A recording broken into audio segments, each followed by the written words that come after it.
Hey guys, welcome back to the channel. If you're new, my name is LJ and you're watching NoClutch Garage. This video is going to be a little bit different than most of the videos that we usually see on this channel, mainly because we're going to be discussing a few things that happened recently. And as you guys know, I have been building this car, and initially, well, let me rewind. So the motor on my car gave out, piston 1 melted, and that was back in September. So we rebuilt the motor. It's now December. Ever since December up until about a couple months ago, up until like March, middle March, car been running perfectly. And you know, like I kind of expected this because we did everything properly. This whole time that I was building the car, we were building it because my plan was to race in Texas at TX2K. I had already paid for everything. We were ready and set to go. If you guys keep up on my Instagram, back at the end of December, actually, I got COVID. I was out for about 2 weeks. I got COVID really bad. Ever since then, it just seems like things just kept piling up. So I had COVID, and then about a week or two before Texas, everything that could have went wrong started going wrong. The truck that I was going to use, which is the shop truck to trailer the car, actually broke down on the way down to BMW Invasion, and so that car was down for a while. Haven't been able to use it to trailer anything, so that was issue number one. Then I got the transportation sorted, and I was ready to go with a new truck, and my friend that was gonna let me borrow it sold it that same week, so I ended up being back to square one. So that was one issue. The biggest issue, and the thing that actually made me stop everything that in its tracks, was that both my wife and my daughter got sick at the same time, but my daughter got really sick to the point where we had to take her to the hospital. That kind of stopped me in my tracks. I'm not gonna lie, it took everything out of me, just mentally, and I was already exhausted physically because we were trying to get the car ready. Everything leading up to Texas was happening right up until like 2 weeks beforehand. There were a few other issues along the way that also contributed to me not going, but those are also minor. There were issues that could be solved last minute. So my daughter and my wife in the hospital, that whole week before Texas, I was out. I didn't do anything but worry about them and take care of them. The last few days before the actual event, I came back into the shop and we started tuning, and everything was going well, and then we started running into some issues, and we could not explain what the issues were. All I knew was that I was having a constant misfire on cylinder 1, and I wasn't comfortable taking my car like that in Texas. I decided to shut everything down because the misfire was happening immediately at one point, and as soon as I turned on the car would start misfiring. This was obviously a cause for concern, and at that moment, or the day before we were set to leave or whatever, you know, fixing misfire really isn't too hard. There's only certain things that could go wrong typically. Usually you want to check your spark plugs, your coil packs, see if your injectors are fueling properly. You want to make sure you have compression in the cylinder. Everything that we checked at that moment was perfect. So seeing as this was an issue beyond my control, I decided to call it, make a decision, and decide not to go, mainly because of my family and partially because I didn't want to run my car like that. Overall, making the event was achievable, but not at the expense of putting my priorities on the wayside and putting my family second, right? That's just not something that I'm willing to do. Now, I left the car here, and the car at this point, as of the recording of this video, has been here about a month and I'd say 2-3 weeks. So about a month, 2-3 weeks. The car has been here. We've been going through it, trying to check everything. And when I say everything, I mean everything. Like, we checked injector, we checked coils, we checked all the grounds, we checked valve cover, we checked the DME, we checked the wire harness. At this point, we decided we're gonna try everything. We took off the new manifold that has just installed, put on the old manifold, still didn't work. Checked compression, leak down test. We got an oscilloscope and checked all the readings from the DME. We completely erased the ECU, reflashed it, reprogrammed it, updated all the softwares. I mean, we did everything that we could think of. We swapped out my DME into another car and it worked perfectly fine. So slowly we started ruling everything out because everything seemed like it was functioning properly. Yesterday, I got a text from Matt basically like saying, hey, come tune your car, because I have the tune files. I didn't give them to him.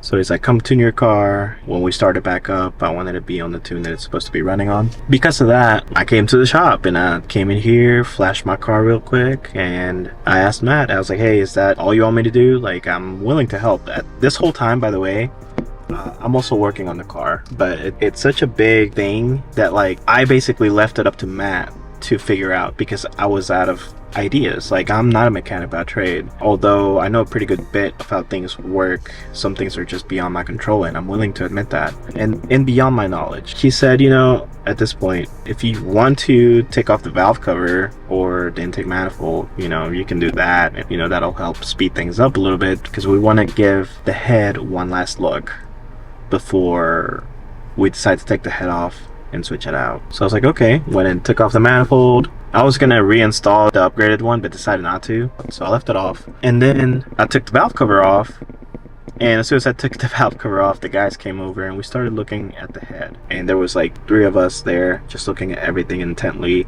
And Brendan, who is a master tech, noticed something on the cams. And not the cam, but the cam cap and the cam ledge. And I'll show you guys inside what I'm talking about. But he noticed something like space, and the clearance was just way too wide. So as we looked deeper and deeper, we actually noticed that the cam cap had somehow been moving around. We're not entirely too sure how this happened, but we did verify it. We turned the motor over manually. And the reason we couldn't find the issue is because you wouldn't be able to see this unless there was load on the spring. And since the spring wasn't loaded the other times we looked at it, we never saw it. But this time Brandon put his flashlight to it, he noticed it, and we started looking deeper into it. And the deeper we looked into it, the worse it got. But we found the issue, and the good news is that not everything is messed up. It's just that one section. But we found the issue, so now we can fix the car, get it back on the road, and get it ready for Streetcar Takeover Charlotte, which is one of the events that I love to go to because it's right here in my hometown. It is literally 15 minutes from my house. Yeah, my plan now is to show out at the event and, you know, make something good of it. But let's go inside and let me show you that. Alright guys, we're in here. Here's my motor. Thanks to these guys for putting the bag over my motor. Alright, so here's the thing.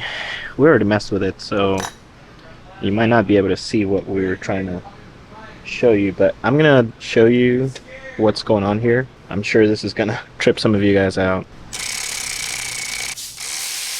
Alright, and now that these are off,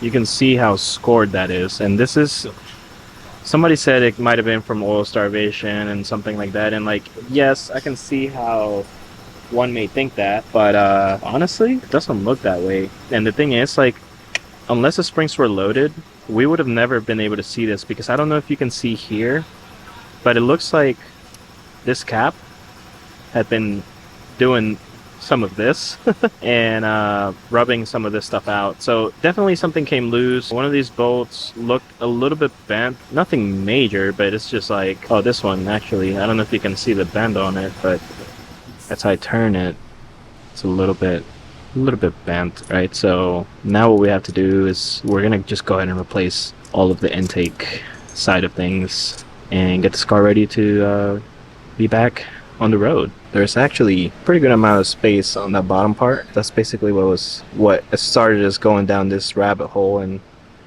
find the issue eventually. So the good thing is we now know where the issue lies and we can fix it.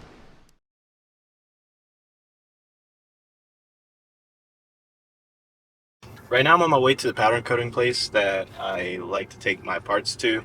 We're gonna be coating some more pipes for the car, the ones that I hadn't already coated. I had previously gotten them coated with someone else and they just didn't turn out very well. So I've come here to the best damn powder coating place. Gotta drop off the pipes and then we're gonna go to the shop. I was already there this morning talking about some stuff, figuring out some stuff that I don't think a lot of people know about. So once you reach these power levels, you start finding out a lot of issues, and yeah, we're gonna figure it out.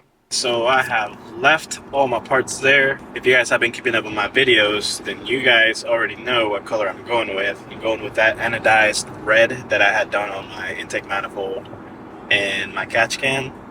Basically just to make it all match. Originally I had chosen like a cherry red, but it really didn't go with some of the parts that I had bought from Golden Wrench, which are anodized red. So I wanted it all to kind of match, you know, even if it's not exactly the same color. I know the anodized red on the Golden Wrench caps is slightly different tint than my manifold, but that's fine because the difference isn't too obvious and it's not really that big of a deal. It's gonna be nice when it's all done and matched up. I think at some point I want to get like a billet valve cover once I figure out if that's the route I want to go or not.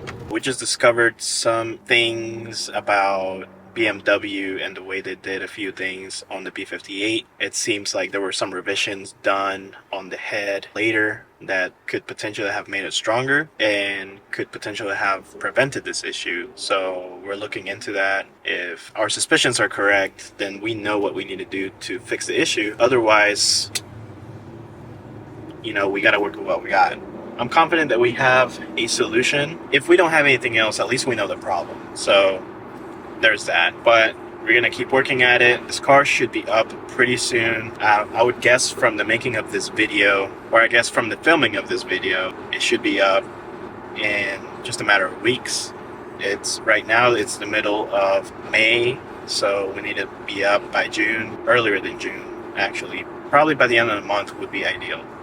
So we're working towards that. Everybody's on board. Everybody's hustling. We want to see this car rip, man. Like, that's really what we want to do. I know at least for my build, I'm still missing a few things that would make me feel a little bit more comfortable with racing the car. And at some point, I'm going to have to upgrade the safety of my car, the chassis. I'm going to have to install a cage. And I'm going to have to do a few more things to make the car safer now that it's moving a lot quicker. Because I don't feel like I'm getting rid of this car anytime soon. And with the development of the B58 the way it is right now, I want to push it. Like, it's fine to have it as a daily. I love the car. I love the B58 as a daily. It's a fucking great motor. But I also want to push it and see what we can do with it. I mean, in just 2 or 3 short years, the Supra went from a 355 horsepower car to 1200. So I think we can do that on Gen 1s. We'll see what we do. It's been a few hours since the last scene on the video, but let's go over to where I have the old parts and I'm going to show you something really interesting. Alright guys, and I apologize in advance because the audio quality is not going to be the greatest. I forgot all my gear at home and the only thing I brought was my camera. This is the source of the issue that I have been chasing down and the reason why my car was down. Essentially, this is what a normal cam ledge is supposed to look like.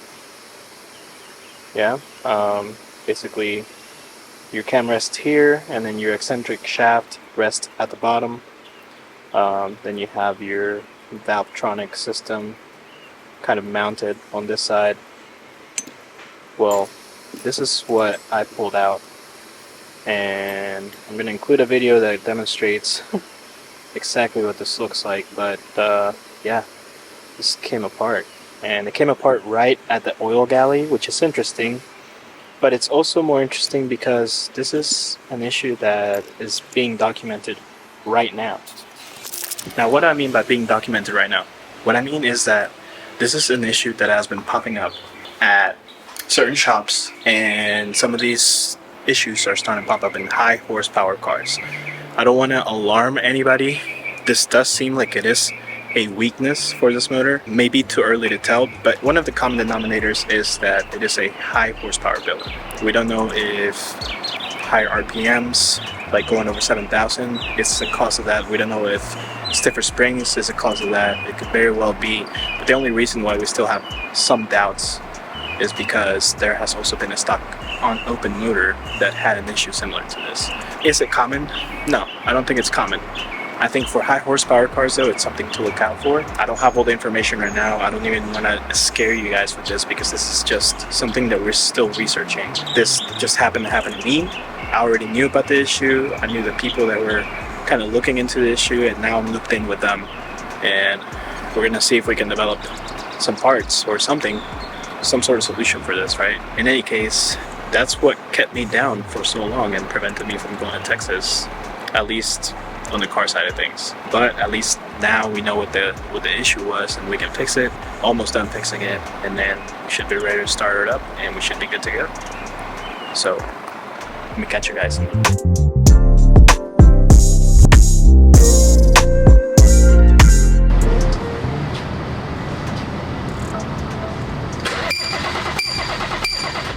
it again? Is that coming from inside? Do it again. What is it? Did you forget to put a spark plug in cylinder 1? God damn it! Wait, how'd you figure that out? I heard this squeak in the fluid packet and I'm like, You know what? Hey, you know what? I had this shit out because I knew I needed to put it in. what's the back of your shirt say? No spark plug garage. It says you don't have a running car. Oh! That is running just fine right now. Huh? Tag is running just fine. Yo, let's just do a code 2 for cylinder 1 this one.